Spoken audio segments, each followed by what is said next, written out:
திருமணம் அப்படின்றது இங்கே பல பேருடைய வாழ்க்கையை மாற்றக்கூடிய ஒரு தருணமாக தான் இருக்குது. அவங்க திருமணத்துக்கு முன்னாடி அவங்களுடைய அப்பா அம்மா கூட இருந்த அந்த வாழ்க்கை வேறு மாதிரி இருக்கும். ஆஃப்டர் மேரேஜ் எல்லாருக்குமே ஒரு டேர்னிங் பாயிண்ட் தான். அந்த டேர்னிங் பாயிண்ட்டை பற்றி யாராவது ஏதாவது ஒரு கேள்வியை கேட்டாலே போதும், செம்ம கடுப்பாகும். அதே மாதிரி தான் நடிகை ஸ்ருதிஹாசன் அவர்கள்கிட்ட உங்களுக்கு எப்போ கல்யாணம் அப்படின்னு கேட்டாலே அவங்க ரொம்ப டீசெண்டாக நோஸ் கட் பண்ணுவாங்க. அதுக்கான காரணம் என்ன? அது மட்டும் இல்லாமல் அவங்க அப்பாவுக்கு ஒரு பாடலை பாடினதை தொடர்ந்து அந்த பாடல் ஹிட் ஆனதை தொடர்ந்து இப்போ சூப்பர் ஸ்டார் ரஜினிகாந்த் அவர்களுடைய கூலி படத்துல ஒரு முக்கியமான ரோல் நடிச்சிருக்காங்க. அவங்களுடைய ஸ்பீச் இந்த ஆடியோ லான்ச் ஃபங்க்ஷன்ல செம்மையாவே வைரல் ஆயிட்டு இருக்கு. அது எல்லாத்தையும் இந்த வீடியோல பார்க்கலாம். அதுக்கு முன்னாடி நம்ம சினி சமூகம் சேனலை சப்ஸ்கிரைப் பண்ணாதவங்க மறக்காம சப்ஸ்கிரைப் பண்ணிடுங்க. கூலி படம் இப்போ ரிலீஸ் ஆக தயாரா இருக்கு. இந்த படத்துக்காக எல்லாருமே ரொம்ப ரொம்ப ஈகரா வெயிட் பண்றாங்க. சூப்பர் ஸ்டார் ரசிகர்கள் குறிப்பா அடுத்து என்ன பண்ண போறாரு சார் அப்படின்ற மாதிரி தான் எல்லாரும் ரொம்ப ஈகரா இருக்காங்க. இந்த படத்துல ஸ்ருதிஹாசன் பாத்தீங்கன்னா சத்யராஜ் அவர்களுடைய மகள் கேரக்டர் தான் பண்ணியிருக்காங்க. கண்டிப்பா இந்த படத்துக்கு ஒரு நல்ல வரவேற்பு கிடைக்கும்ன்ற ஒரு எதிர்பார்ப்பு இருக்கு. இதெல்லாம் தாண்டி கமல் சாருடைய மகளா ஸ்ருதிஹாசனை தெரியும். தனக்கென ஒரு அடையாளத்தை பிடிக்கணும்ட்டு இப்போ வரைக்கும் அவங்க போராடிட்டு இருக்காங்க. கண்டிப்பா அந்த ஒரு இடம் இவங்களுக்கு கண்டிப்பா கிடைக்கும் அப்படின்றதை சொல்லலாம். இவங்கள ஸ்ருதிஹாசனா தெரியும், ஆனா இவங்கள பூஜா டாக்டர் ராமச்சந்திரன் அப்படின்னு தான் சொல்லுவாங்களாம். அதுக்கு காரணம் இவங்களுடைய சின்ன வயசுல இது இவங்களுடைய மகளா, அதுவும் இவ்வளவு பெரிய செலிபிரிட்டிஸோடைய மகளா அப்படின்லாம் கேட்கும் போது கொஞ்சம் கடுப்பாவாங்களாம். அதுக்காக தான் இவங்க என்ன பண்ணுவாங்களாம், என்னுடைய நேம் பூஜாங்க, என்னுடைய அப்பா டாக்டர் ராமச்சந்திரன் அப்படின்னு சொல்லுவாங்களாம். அதுதான் ஸ்கூல்ல ஃபுல்லா இவங்க பார்த்துக்கிட்டு தான். அந்த ஸ்கூல்ல மட்டும் இவங்க படிக்கவே மாட்டாங்களாம். படிப்பு சுத்தமா வரவே இல்லையாம். குறிப்பா மேக்ஸ் சுத்தமா வரலையாம். இதெல்லாம் பார்த்துட்டு அவங்களுடைய பேரண்ட்ஸ் இவெல்லாம் 10th பாஸ் ஆவாலாம் என்னன்னே தெரியலையே அப்படிலாம் நினைச்சு இவங்க 14th இயர்ல பாத்தீங்கன்னா டிஸ்கண்டினியூ பண்றாங்க. படிப்பை இவங்க டிஸ்கண்டினியூ பண்ணாலும் இவங்களுடைய திறமையை வளர்க்கிற வகையில இவங்க இந்துஸ்தானி மியூசிக்கை கத்துக்கிறாங்க. இதுதான் இவங்களுடைய ஃபர்ஸ்ட் மியூசிக்கான்னு கேட்டா கிடையாதுங்க. இவங்களுடைய 5 வயசுலயும் 6 வயசுலயும் இவங்க அப்பாவுடைய ஃபேமஸான பாடல்களை ஸ்டேஜ்ல பாடியிருக்காங்க. ஆமாங்க, இவங்களுடைய 5 வயசுல சிங்கப்பூர்ல ஒரு கான்சர்ட்ல அம்மாவும் நீயே அப்பாவும் நீயேட்டு அவங்க அப்பா குழந்தையா இருக்கும் போது வந்த படத்துல இருந்து அந்த பாடலை இவங்க குழந்தையா இருக்கும் போது பாடியிருக்காங்க. அதை தொடர்ந்து 6 வயசுல போற்றி பாடடி பெண்ணே அப்படின்ற பாடலையும் பாடியிருக்காங்க. ஸோ அதை தொடர்ந்து அதுக்கப்புறம் நிறைய பாடல்கள்லாம் இவங்க பாடி நல்ல ஒரு இவங்களுக்கு வரவேற்பு கிடைச்சதுனாலதான் சினிமா வாய்ப்புகளும் இவங்களை தேடி வந்தது. கண்டிப்பா அதுல செம்மொழியாம் தமிழ் மொழி இந்த ஒரு பாடல் இவங்களை ஒரு நோட் பண்ண வைக்கிற ஒரு பாடல் அப்படின்னே சொல்லலாம். அந்த பாடல்ல தான் இதுதான் கமல் சாருடைய பொண்ணு அப்படின்னு தெரிய வந்தது. அதுக்கப்புறம் தான் 3 மூவிலாம் வந்தது. ஆனா அந்த 3 மூவிலேயே இவங்க ஒழுங்காவே நடிக்கலன்ட்டு ஒரு இன்டர்வியூல ஓப்பனாவே பேசியிருக்காங்க.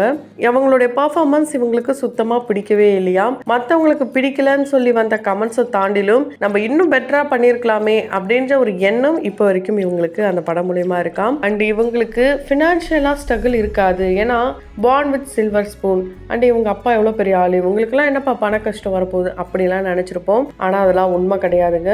இவங்க அவங்க அப்பாவை விட்டு பிரியும் போது வயசு 17. ஸோ இவங்க அப்பாவும் இவங்க அம்மாவும் 16 வயசுல பிரிஞ்சுட்டாங்களாம். அது வரைக்கும் பாம்பேக்கு அவங்க அம்மா கூடயே இருந்த இவங்க அப்பாவும் வேணாம் அம்மாவும் வேணாம், நம்ம யூஎஸ்க்கு போயிடலாம், இண்டிபெண்டா இருக்கணும் அப்படின்னு சொல்லி போறாங்க.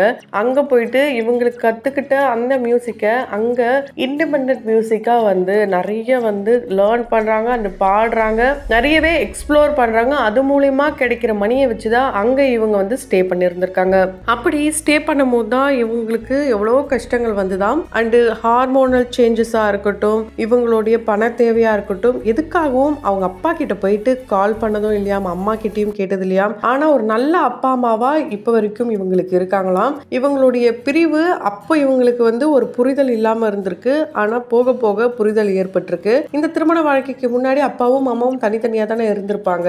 அப்புறம் எதுக்கு இப்போ பிரிஞ்சிருந்தா என்ன தப்பு? பிரிஞ்சு இருக்கலாம், இதுல எந்த தப்பும் கிடையாது. இருந்தாலும் நமக்கு ஒரு அப்பாவும் அம்மாவும் சேர்ந்து இருந்தா நல்லா இருக்குமேன்ற ஒரு எண்ணம் இப்போ வரைக்கும் இவங்களுக்கு இருக்கு.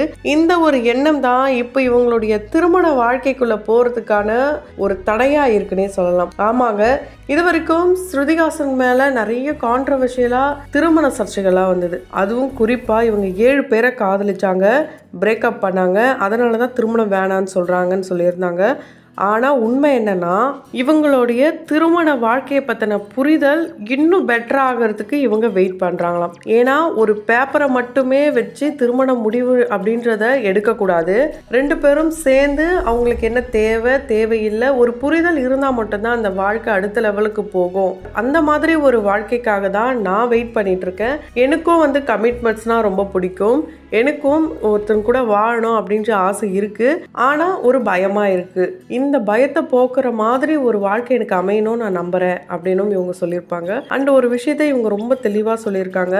எனக்கு அம்மாவாகணும், ஆனால் சிங்கிள் பேரண்ட்டாக இருக்கக்கூடாது. 2 பேரண்ட்டுமே ஒன்றா இருந்து அந்த குழந்தைய லீட் பண்ணணும். ஏன்னா அந்த குழந்தைங்களுடைய தவிப்பு, அந்த மனவலி, இதை வந்து யார்கிட்டையும் சொல்ல முடியாது, யாராலையும் புரிஞ்சுக்க முடியாது. எனக்கு புரிஞ்சுக்க முடியுது. அதனால தான் நான் இந்த மாதிரி ஒரு முடிவு எடுத்திருக்கேன். அதனால திருமணமே வேணான்னு நான் நினைக்கல.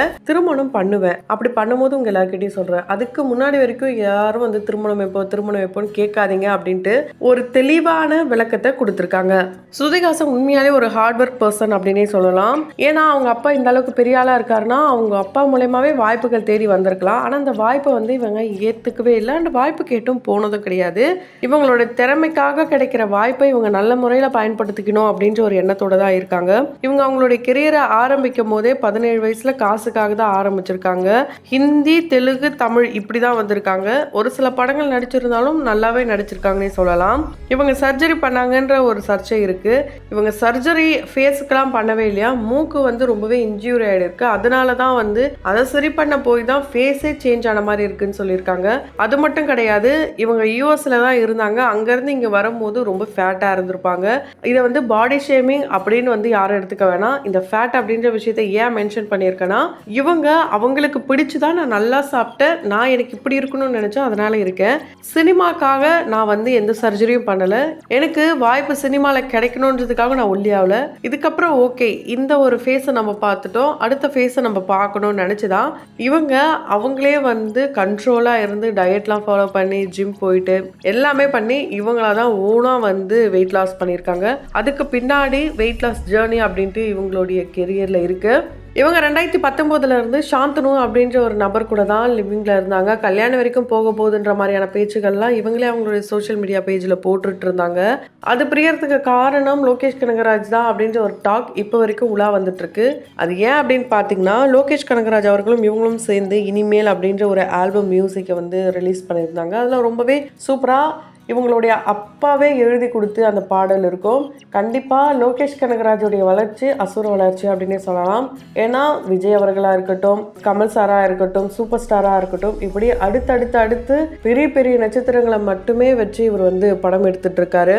இப்போ ஸ்ருதிஹாசனையும் கூலி படத்தில் அவர் தான் வந்து இன்ட்ரடியூஸ் பண்ணியிருக்காரு. ஸோ இவங்களுக்கு பிளாக் கலர்னா ரொம்ப ரொம்ப பிடிக்குமாம். இவங்களுடைய சிஸ்டர் அக்ஷராஹாசன் கூட ரொம்பவே சைல்டிஷாக இவங்க வந்து விளையாடுவாங்களாம், பேசுவாங்களாம். அந்த 2 பேரும் கேர்ள்ஸ் அப்படின்றத தாண்டி ஒரு பிரதர்ஸ் மாதிரி மியூசிக், வீடியோ கேம்ஸ், ஃபுட்ஸ் இதெல்லாம் பற்றி தான் நிறைய டிஸ்கஸ் பண்ணுவாங்களாம். இவங்களுக்கு ஒரு கெட்ட பழக்கம் இருக்காம், யாரோடைய அட்வைஸையும் இவங்க கேட்டுக்க மாட்டாங்களாம். ஸோ அதை இப்போ கொஞ்சம் கொஞ்சமாக மாற்றிட்டு வராங்களாம். அந்த வகையில் ஸ்ருதிஹாசனை பற்றி நீங்கள் என்ன நினைக்கிறீங்க? உங்களுடைய கருத்துக்களை கமெண்ட் பாக்ஸில் மறக்காமல் கமெண்ட் பண்ணுங்கள். தொடர்ந்து வீடியோஸ்லாம் பார்க்கணும்னு நினச்சிங்கன்னா உடனே சேனலை சப்ஸ்கிரைப் பண்ணிவிட்டு பக்கத்தில் இருக்க பெல் ஐக்கானையும் மறக்காமல் ப்ரெஸ் பண்ணிவிடுங்க.